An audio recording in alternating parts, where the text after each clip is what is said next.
shadana ay mas'uuliyiinta wasaaradda arrimaha gudaha iyo ururka haweenka Puntland waxay ugu kurgelayaan xaaladda dadka naafada ah ee ku nool xiriyaha barakacayaasha gaar ahaan kaamka naafada ee Al-Wakiil waxayna mas'uuliyiintu sheegeen in loo baahan yahay dadkan in la isgarab istaago oo si degdeg ah loogu qabto maadaama ay dadkan yihiin dad aan waxba qabsan karin gudoomiyaha ururka naafada ee kaamka Al-Wakiil Shukri Maxamed Ciise xaaladda nololeed ee dadkan ay gudoomiyaha u tahay masaakiinta ah maaragtay aan waxba qabsan karin dad maantay aan waxba qaban karin waxa ku jira hooyooyin Soomaaliyeed 16 sano cunug jiro oo 3 jir waaga jiro waxa jira dad naafa oo maanta aan waxba qabsan karin dad waxa jira wax qabsan karaan gacmaha aan baraaliska ahayn maskaxda aan baraaliska ahayn u baahan wax qabad waxaan rabaa dawladda Puntland gaar ahaan madaxweynaheena sharafta leh ee qaaliga marwadiisa hadii ay maqasho in ay noogu yimaadaan kaamka Allah wakiil waxa weeyaan wasiirada xildhibaanada akoon baan leenahay annaga waxa weey dad isku tashaday baan nahay maskax isku tagtay baan nahay dadka masaakiinta ah ee hooyooyinku ku dhibtoodeen ee waalidku ku dhibtoodeen ee naafada waxa jira dad ka soo barakacay Laascaano dad ka soo barakacay Muqdisho dad ka soo barakacay Baydhabo dad ka soo nin walba waa leeyahay dad xataa waxa jira reer Puntland ah oo naafa ah oo maanta aan waxba qabsan karin ee maanta wada baraalisa waxa dadka arkaysan waxa ka badan kuwa aan guryaha ugu tagnay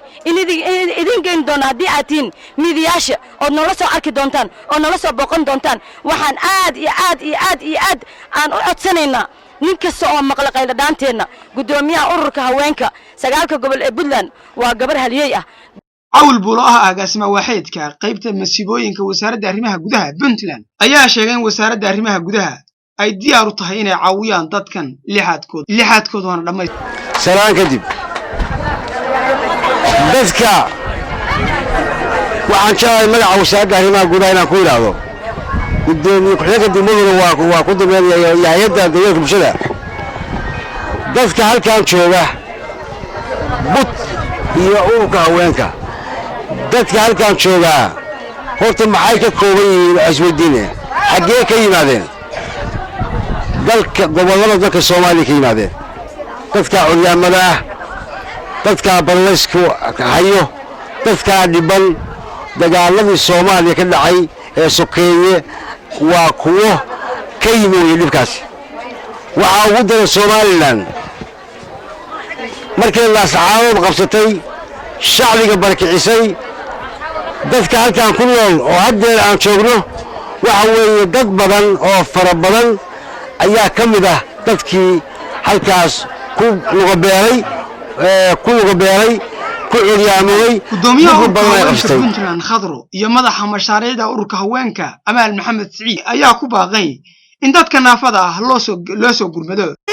awal xumaanina anaga qayb dhaantayo meel sare gaaraysa hadii ilaahay ina kala dhow Al-Wakiil baa leeyahay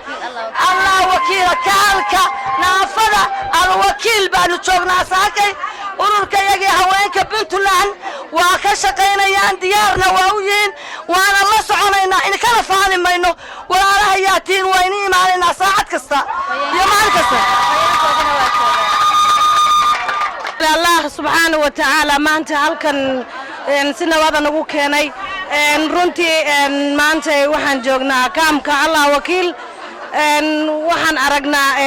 dhibaato badan dad badan oo dhibaataysan bulshada tan hadda la joogno waa dadka ugu nugul ee bulshada oo naafada ah waxaan doonaynaa hadaan nahay ururka haweenka annagana inaan qaybteena ka qaadano waxaan u raadin karno iyo waxa aan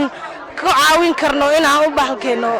kaliya ma ahan mashaariic in laga raadiyo hay'adaha caalamiga laakiin waxa muhiim ah ummadda Soomaaliyeed meel kasta ay joogaan in ay dadkooda ayagana ay qayb ka qaataan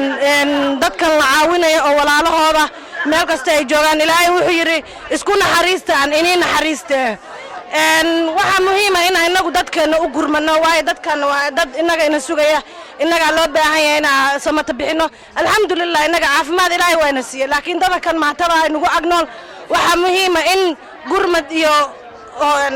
wax laga qabto arimahooda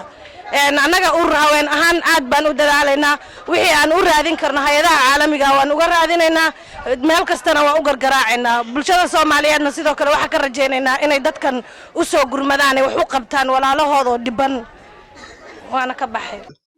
kaamka alwakiil waxaa ku dhaqan dad gaaraya 700 qoys oo in ka badan 300 qof ay yihiin dad naafa ah. Waa Cabdiqani Maxamed Axmed, Cabdiqani Fantastic,